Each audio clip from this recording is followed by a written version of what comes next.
آپ اگر پوچھیں کہ بھائی ہم نفل کس کے لیے پڑھتے ہیں تو بولتا اپنے لیے، سنت بولے اللہ کے رسول کے لیے، فرض بولے اللہ کے لیے، ایسی بات ہے۔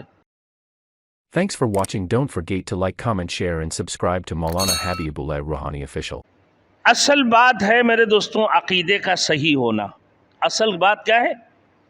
عقیدے کا صحیح ہونا۔ جن کی دلوں کے اندر ایمان ہو اور جن کی دلوں کے اندر ایمان راسخ ہو چکے ہیں، ایسے لوگوں کی یقین اور ایسے لوگوں کی عقیدہ بالکل 100% صحیح ہے، اس میں کوئی شک نہیں ہے۔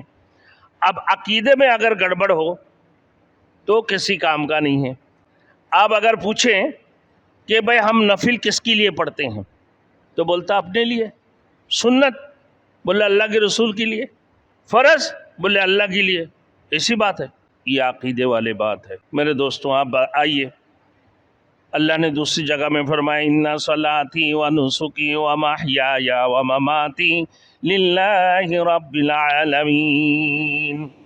اب نماز نفل ہو، نماز سنت ہو، نماز فرض ہو، نماز واجب ہو، آپ جو بھی عبادت کرتے ہیں کس کے لیے بھائی؟ اللہ کے لیے۔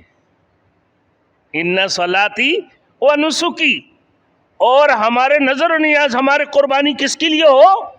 اللہ کے لیے۔ ہمارے حیات اور ہمارے موت کس کے لیے بھائی؟